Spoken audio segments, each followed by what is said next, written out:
Hi everyone, this is Heba from My Little Journal, and today I'm going to be working in my traveler's notebook. Now, this video was totally inspired by my friend Tracy on Instagram. Her Instagram is Scrappy Like a Fox. Now, Tracy creates these videos on her IGTV on Instagram, and they're called Scrappy Trend Watch. And a few weeks ago, she shared one of the trends that is going around in the scrapbooking world, and it is geometric hearts. And I loved that video. I loved the inspiration that I got, and I was so pumped and wanted to create this geometric heart myself. Now, if you haven't heard of Tracy and her Scrappy Trend Watch, you definitely need to watch those videos. They are awesome. So I'm gonna add her link and her information down in the description box for you. But anyways, I decided to create this trend myself. And how it works is you can die cut square pieces from your scrap paper or a pattern paper that you love and use it to create a geometric heart. Now, I don't have any square die cuts. I do have rectangular, so I'm using them. I'm gonna make it work. I just cut out triangles from my rectangles. And obviously, if you used a square die cut, it would work so much better and it would be so much easier. And my triangles were kind of off and not perfect, but that's fine. You guys know I don't look for perfection when I'm working on a layout. I love the imperfections in my layout, and that's what makes it creative and fun to create. Anyways, once I cut out my triangles, I'm just adding them to the side right on my desk because I want to kind of get the feel of the geometric heart before I add it to my layout. So I'm trying to figure out how it works and how I'm going to add these little triangles to create my geometric heart. And once I get the hang of it, I'm going to be adding them to my spread.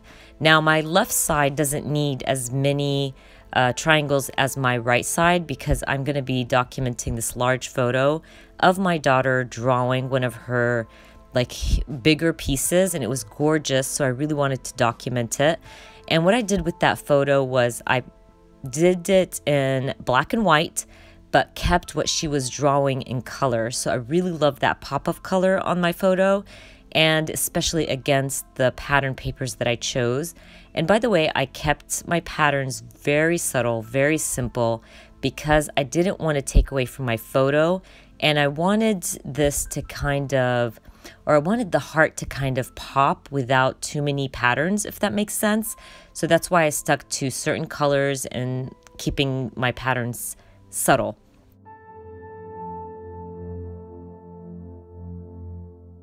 Now that I kind of got the hang of how this heart is going to turn out, I'm just adding them to my spread. And once I like how all the patterns look together and I make sure that none of the same patterns are next to each other, I'm going to go ahead, grab my tape runner and stick things down. I'm not going to make you watch me stick down every single pattern paper. So thank God for editing. I will kind of jump to me adding my layers to my photo. And I also did add vellum to, or part of my geometric heart, I added some vellum, and I really love how it looks. So I'm going to end up using some of that vellum to back up my photo because I really wanted to add more of it. So that's what I'm going to do. I'm just going to back up my photo with some subtle gray pattern paper. I had a black and white goodie bag that was in my stash, and I used that to back up my photo also, and some of that beautiful vellum just to give dimension to my spread because I felt like my geometric heart was a bit too flat.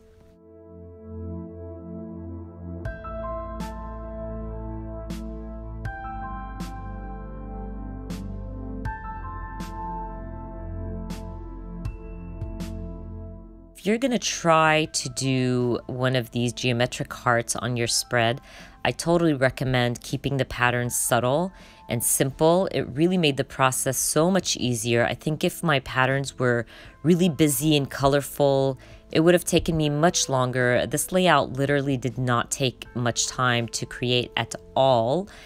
So I definitely recommend to keep it basic and simple, and probably once you get the hang of it, you can try it out again with more bolder patterns and colors. So I am done with layering my photo. I'm gonna start stamping and adding embellishments. Now I have a stamp set from Kelly Perky that's all about drawing, creating, crafting, and of course it worked perfectly with my photos. So I'm gonna end up using that stamp set, and I'm gonna stamp crafting in progress and a pair of scissors on one of my triangles. I'm also gonna be using some phrase stickers. I'm trying to keep my embellishments kind of cohesive with the same colors from my spread, from the same patterns and things like that. I just want to add a little dimension and a little something to my heart, but not take away from my heart itself, if that makes sense. So I'm keeping it very simple. I'm adding similar colors from my pattern paper, and I'm also adding a little bit of stamping here and there.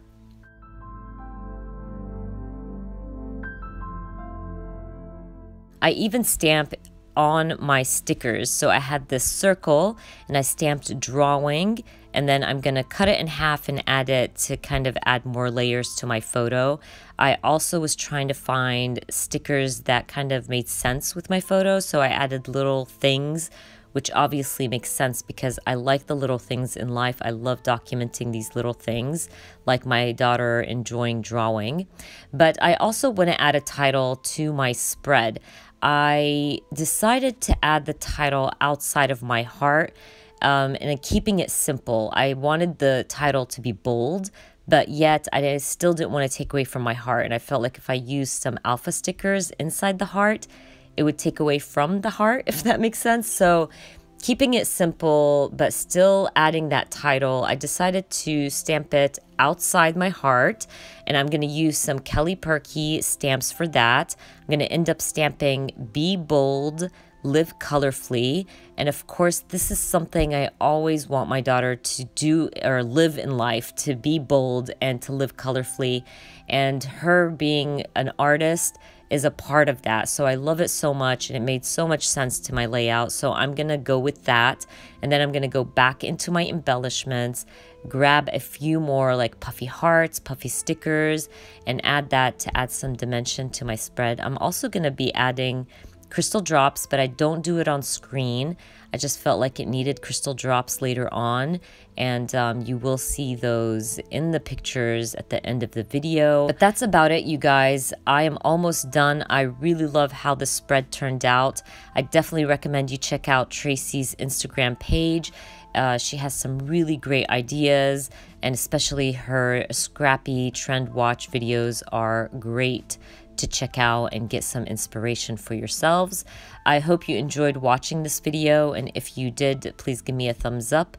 And if you are new to my channel, please consider subscribing, and I hope to see you guys very soon. Bye!